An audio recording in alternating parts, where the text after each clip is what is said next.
हे what's up guys, welcome back once again. दोस्तों, आज की कहानी जो एक्सप्लेन करने जा रहे हैं वो इस साल की आई हुई डेड सी नाम की स्टोरी होने वाली है। तो चलिए शुरू करते हैं। कहानी की शुरुआत होती है और हम रेहाना को देखते हैं जो अपने छोटे भाई और डैड के साथ रहती है। हाल ही में उसकी मॉम की डेथ के बाद उनके घर का माहौल कुछ ठीक नहीं है, इसीलिए वो सभी ज़्यादा बातें नहीं किया करते। लेकिन रेहाना अपनी पूरी कोशिश करती है कि वो अपने छोटे भाई और डैड का पूरा तरीके से ख्याल रखे। इसी चक्कर में उसने बाहर जाना भी छोड़ दिया है। लेकिन आज उसकी दोस्त क्लारा ने उसे बुलाया है आउटिंग के लिए, जिसके लिए वो बहुत ही मुश्किल से तैयार हुई है। पर जाते जाते वो ब्रेकफास्ट बनाकर जाती है दोनों लोगों के लिए। पर उसके डैड कुछ खास खुश नहीं लग रहे क्योंकि उनकी मॉम की डेथ उनकी बोट से हुई थी, जिसे आज वो ठीक कर रहे हैं। वो जब भी उस बोट को देखते हैं वो हादसा उन्हें याद आ जाता है। खैर, अब रेहाना अपनी जीप लेकर निकल जाती है और पहुंचती है क्लारा के पास, जो उसी का इंतजार कर रही थी। वो लोग समुद्र में कुछ टाइम साथ बिताने के लिए इकट्ठा हुए। पर यहाँ क्लारा बताती है कि आज उसका बॉयफ्रेंड जोनस भी है जो उनके साथ आ रहा है, जो जानकर क्लारा ज्यादा खुश नहीं होती क्योंकि वो ज्यादा गैदरिंग नहीं करना चाहती। पर वो कहती है कि दिक्कत मत लो, उसके साथ उसका छोटा भाई भी है जो तुम्हें पसंद आएगा। देन वो लोग मिलते हैं और हम जोनस और निक को देखते हैं जो कि साथ में वाटर व्लॉग बनाते हैं। जोनस आज का प्लान बताता है कि वो लोग बहामा आइलैंड जाने वाले जेट स्काई से, लेकिन रेहाना को पता था कि इसमें टाइम लगने वाला है, इसीलिए वो मना कर देती है क्योंकि शाम तक उसे घर भी जाना है। तो निक कहता है कि हम सनसेट से पहले आ जाएंगे, इतना दूर वो आइलैंड नहीं है, हम कल ही गए थे। अब वहां पर क्लारा भी रेहाना को समझाती है क्योंकि उसे अच्छे से पता है कि उसके ऊपर घर की जिम्मेदारियां हैं, इसीलिए वो किसी भी काम में देर नहीं करेगी। आखिर में वो मान जाती है और फिर चारों लोग निकल जाते हैं, जहां पहुंचकर वो लोग खूब मस्ती करते हैं। निक और रेहाना साथ में अच्छा टाइम बिताती है। ऐसे हालातों में रेहाना को किसी ऐसे बंदे की जरूरत भी थी जो उसके लिए दोस्त से ज्यादा हो, इसीलिए उसे काफी अच्छा लगता है। कुछ समय वहां उस आइलैंड पर बिताने के बाद ये लोग वापस आने लगते हैं, लेकिन जोनस रेहाना को इम्प्रेस करने के चक्कर में ओवर स्पीड करने लगता है और इसके अंत में वही हशर होता है जो हमने कई बार देखा है। उसकी जेट स्काई पलट जाती है और उधर निक और रेहाना दोनों आपस में ही लगे रहते हैं। उन्हें पता ही नहीं चलता कि आगे क्या हुआ, जिस चक्कर में निक अपनी जेट स्काई जोनस के ऊपर चढ़ा देता है, जिससे कि वो इतनी बुरी तरह से घायल होता है कि पानी में ही बेहोश हो जाता है। आगे जाकर इनकी जेट स्काई उनकी वाली से टकरा जाती है। अब जितने भी बंदे थे सभी पानी में गिर जाते हैं। पहले तो रेहाना क्लारा को समझाती है और उधर निक जोनस को ढूंढता है, पर उन्हें वो कहीं भी दिखाई नहीं दे रहा था। तब उन्हें समझ आ जाता है कि वो जा चुका है, यानी कि उस टक्कर की वजह से उसकी मौत हो गई। ये जानकर निक को बहुत बुरा लगता है क्योंकि अगर आगे वो देख लेता तो उसका भाई की जान बच जाती। पर अब तो वो खुद भी इतना जख्मी है कि कुछ नहीं कर सकता। खुद को बचाने के लिए उधर रेहाना को भी टेंशन होने लगती है क्योंकि उनकी दोनों जेट स्काई का फ्यूल निकल चुका है, यानी कि अब ये तीनों ही बस पानी में तैर सकते हैं और किसी की मदद के आने का वेट कर सकते हैं। इसी बीच किसी को इनकी ओर आते हुए देखते हैं जो कोई शिप नहीं बल्कि एक शार्क थी, क्योंकि उसे खून की सुगंध आ गई थी। वो तेजी से आ रही थी और ये बात रेहाना को पता थी कि ज्यादा देर उसे खुले समुद्र में रहना खतरे से खाली नहीं है। लेकिन दोस्तों, इस कहानी का जो टर्न और ट्विस्ट है वो आपको चौंका कर रख देगा, इसीलिए वो उनके जेट स्काई के पास चलने को कहती है। लेकिन इसी बीच एक चमत्कार होता है। दूर से एक सेलिंग बोट इन्हें दिखाई देती है जिसका कैप्टन रॉकी कुछ दूर हल्का फुल्का उसे दिखाई देता है। वो अपनी स्पीड को तेज कर देता और फौरन इनकी ओर आने लगता है। दिन करीब आकर उसे पता चलता है कि वहां कोई मदद के लिए पुकार रहा है। वह किस्मत हो तो ऐसी, वरना ऐसी जगह पर कहाँ कोई मदद मिलती है। लेकिन कुछ ही देर बाद यही तीनों अपनी किस्मत को कोसेंगे, लेकिन कैसे आपको ये कुछ देर में पता चल जाएगा। फिलहाल के लिए रॉकी एक एक करके तीनों को ही ऊपर खींच लेता है और रिलैक्स होने को कहता है क्योंकि अब ये सेफ है। इसके बाद वो निक को सही से बैठाते हैं क्योंकि वो ज्यादा घायल था और खून भी उसका ज्यादा बह गया था। इधर क्लारा वॉशरूम के लिए अंदर जाती है। इधर हम रॉकी को देखते हैं जो बार बार रेहाना को ही देख रहा था। जब कुछ देर बीत जाते हैं तो क्लारा नहीं लौटती, तो रेहाना अंदर जाकर पता लगाने को कहती है। इसी बीच वो रॉकी से बात भी करती है और उसकी बातों से हमें पता चलता है कि वो कहीं न कहीं उसे पसंद करती है। शायद ये अट्रैक्शन हो सकता है, लेकिन फिर भी वो जानबूझकर वहीं खड़ी रहती है। रॉकी जो कि कुछ केमिकल कॉटन पर लगा रहा था, शायद ये निक के लिए होगा, लेकिन कुछ ही देर बाद वो उसका इस्तेमाल रेहाना पर करता है। वो उसे बेहोश कर देता है। तो इसीलिए कहते हैं कि चाहे रोड हो या फिर समुंदर, किसी भी अनजान आदमी से लिफ्ट लेना सही नहीं है। अब यहाँ से आएगी इस कहानी में असली मजा, बस देखते जाइए। जब रेहाना बेहोश हो जाती है तो रॉकी उसे शिप के पीछे वाले हिस्से में बने एक कंटेनर में बंद कर देता है और ऊपर से उसे लॉक कर देता है। लेकिन उसने निक को वहीं छोड़ दिया, शायद उसे लड़कों की जरूरत नहीं है। अब ये बात निक के लिए अच्छी भी है और बुरी भी।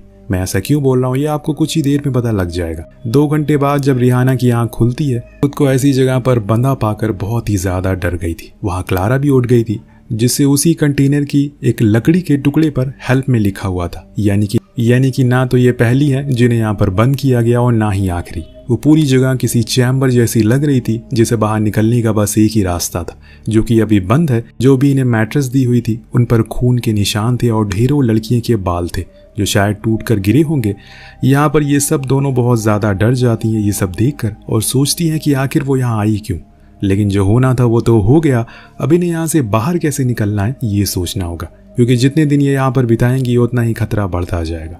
अगली सुबह रॉकी ऊपर का गेट खोलता और इन्हें जिंदा सड़ी हुई मछलियां देता है खाने को, पर रिहाना उसे भीख मांगती है कि उसे जाने दो, क्योंकि उसके पास एक छोटा भाई है, घर पर अकेला है। लेकिन रॉकी कहता है कि अगर उसने यहाँ से भागने की जरा भी कोशिश करी तो वो उसको मार कर फिर उसके टुकड़े करके मछलियों को खिला देगा। ये बोलकर वो फिर उसी काल कोठरी के गेट को लॉक कर देता है। इसके बाद वो अपने कामों में लग जाता है, जैसे कि जिंदा ही मछलियों को खाना, गाना सुनना, स्मोक करना। फिर इस बीच हम एक चीज नोटिस करते हैं, वो किसी से वॉकी टॉकी पर बात कर रहा है बीच बीच में, जिसका मतलब है कि यहाँ पर कोई आने वाला है। पर वो कौन है कुछ ही देर में आपको पता लग जाएगा। यहाँ हम निक को भी देखते हैं जो अभी भी वहीं पर पड़ा हुआ है। इतनी दिन बीत जाने के बाद उसका कोई इलाज नहीं हुआ, ना ही रॉकी ने उसे कोई खाना पानी दिया।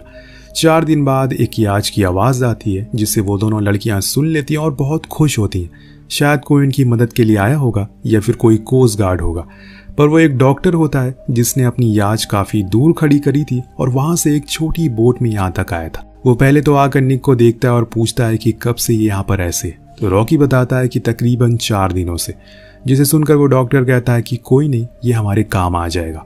देन वो नीचे जाता है और वहाँ हम दोनों लड़कियों को डरा और सहमा साइड में बैठा हुआ देखते। पर डॉक्टर पूछता है कि तुम में से चोट किसको लगी, मैं उसका इलाज करने के लिए आया हूँ। तो क्लारा आती है, वो कहता है कि ठीक है लेट जाओ। देन वो उसको चेक करता है और फिर रॉकी से बात करते हुए ऊपर चला जाता है। पर उनके जाने के कुछ ही देर बाद हम निक की चीखें सुनते हैं, क्योंकि वो डॉक्टर असल में उसके ऑर्गन को जिंदा ही बाहर निकाल रहा था जिन्हें वो सप्लाई करने वाला है। वो उसके अंदर की हर वो चीज निकाल लेता है, जैसे कि किडनी, हार्ट, आंखें, लीवर और भी बहुत कुछ, और फिर उसकी लाश को समुद्र में डाल देता है। जब उसकी चीख बंद हो जाती है तो दोनों ही लड़कियां समझ जाती हैं कि उन्होंने उसे मार दिया। उन्हें ये भी अब तक पता चल चुका था कि जो डॉक्टर यहाँ आया था वो सही नहीं है और वो भी रॉकी के साथ मिला हुआ है। इसके बाद हम डॉक्टर और रॉकी को बात करते हुए सुनते हैं, जिसमें वो कहता है कि दूसरी वाली लड़की घायल है जिसको हम यहीं ख़त्म कर देंगे, पर जो ठीक है उसको मैं अपने साथ ले जाऊंगा, क्योंकि मेरे पास एक क्लाइंट है जिसके बेटे को फ्रेश यंग किडनी की ज़रूरत है, जिसके बदले में हमें अच्छे पैसे मिल जाएंगे। अब रॉकी मान जाता है, क्योंकि यही तो वो उसके लिए सालों से करता हुआ आ रहा है, समुंदर में फंसे लोगों को बचाना और फिर उन्हीं के ऑर्गन को बेचकर पैसे कमाना। अब कुछ देर बाद वो डॉक्टर को लेकर फिर से नीचे जाता है और इस बारी वो क्लारा को लेकर ऊपर आता है, लेकिन उन्हें ऐसा करने से रिहाना रोकती है। पर रॉकी उसे वहीं मारकर बेहोश कर देता है, जिसके बाद वो दोनों उसे लेकर ऊपर आ जाते। जब घंटों के बाद रिहाना को होश आता है तो उसे क्लारा की चीखें सुनाई दे रही थी, यानी कि अभी वो जिंदा है, जो कि सच भी था। उन्होंने अभी उसके ऑर्गन नहीं निकाले थे, इसीलिए रिहाना को कुछ बहुत ही जल्दी करना होगा। इस बीच वो नोटिस करती है कि उस कंटेनर में एक एग्जॉस्ट फैन लगा हुआ है, जो कि दिन में चल रहा था पर अभी बंद कर दिया गया है। अगर वो उसे बाहर की ओर धक्का देगी तो वो होल खुल जाएगा, और ऐसे ही करती है वो पूरी ताकत से उसे धक्का देना शुरू करती है। यहाँ रिहाना उस होल से बाहर आ जाती है और धीरे धीरे करके ऊपर आ जाती है, जहाँ वो देख लेती है कि डॉक्टर ने अपना काम शुरू कर दिया है। पर इतने में वहाँ पर रॉकी आ जाता है, इसीलिए वो नीचे इंजन रूम तक पहुँच जाती है, जहाँ उसे फिशिंग एरो मिलती है, जिसे वो उठा लेती है और रॉकी के जाने के बाद वो एरो लेकर पहुँचती है और डॉक्टर की ओर कर देती है, जिसको देखकर वो खुद हैरान हो जाता है, क्योंकि अभी तक किसी भी लड़की में इतनी हिम्मत नहीं थी कि वो यहाँ तक पहुँच सके। इसीलिए वो उसे अपनी बातों में फंसाने लगता है, लेकिन इतने में रिहाना एरो चला देती है जो जाकर उसको लगती है। पर वो फिर भी मरा नहीं था, उल्टा वो रिहाना के ऊपर हमला करने लगता है। पर इस दौरान रिहाना ने क्लारा की रस्सी को खोल दिया था, जो बात डॉक्टर को पता नहीं चलती, और इसी का फायदा उठाकर क्लारा पहले तो खुद को आज़ाद करती है और फिर एक चाकू से उसके गर्दन पर कई सारे वार करके उसे वहीं मार डालती है। दिन दोनों ही अपने वहां से बाहर जाने का रास्ता ढूंढने लगते हैं, और अभी तक रॉकी को इन सब के बारे में कोई जानकारी नहीं थी, इसीलिए वो यहाँ तक आया ही नहीं था। लेकिन वहाँ रिहाना को पता है कि डॉक्टर एक याद से यहाँ आया है वो कहाँ पर खड़ी है, इसीलिए वो दोनों पानी में कूद जाती हैं। और उधर रॉकी जब कुछ देर बाद ऊपर आता है तो सब कुछ इधर उधर बिखरा पड़ा था, जिसे देखकर वो समझ जाता है कि जरूर कुछ गड़बड़ है। तभी उसे डॉक्टर की लाश भी दिख जाती है, इसीलिए वो फौरन ऊपर जाता है। पर अभी भी डॉक्टर की छोटी बोट वहीं पर थी, यानी कि वो लड़कियां भी यहीं बोट पर हैं। उसे लगता है, इसीलिए वो पूरे बोट को ढूंढ लेता है, पर वो कहीं नहीं मिलती। देन वो ऊपर जाकर सर्च लाइट को ऑन करता है। तब उसे पता चलता है कि वो दोनों तो पानी में और याच की ओर जा रही हैं। इसीलिए वो फौरन ही अपनी बोट को स्टार्ट करता है, लेकिन वो स्टार्ट ही नहीं होती। नीचे इंजन रूम में जाने पर उसे पता लगता है कि किसी ने इंजन की वायर्स को काट दिया, जो काम असल में किसी और का नहीं बल्कि रेहाना का ही था, क्योंकि उसे पता था कि वो बोट लेकर उन तक पहुंच जाएगा। वहीं दूसरी ओर घायल होने की वजह से क्लारा स्विम नहीं कर पा रही थी। ऊपर से समुद्र की लहरें, जो एक और कारण था जिसकी वजह से वो जल्दी वहां तक पहुंच नहीं पा रही थी। हालांकि रेहाना पूरी कोशिश करती है कि उसकी दोस्त जैसे तैसे करके वहां तक पहुंच जाए, पर उसे नहीं हो पा रहा था। इसीलिए वो दोनों डिसाइड करते हैं कि कोई एक जाएगा वहां तक, और रेहाना ही होती है जो याच तक पहुंच जाती है। लेकिन उसकी चाबियां ना होने की वजह से उसे वो शुरू नहीं कर पाती। पर उसमें उसे रेडियो मिलता है, जिसे वो कोस्ट गार्ड से कनेक्ट कर लेती है और उन्हें बताती है कि वो यहाँ पर फंस गई है।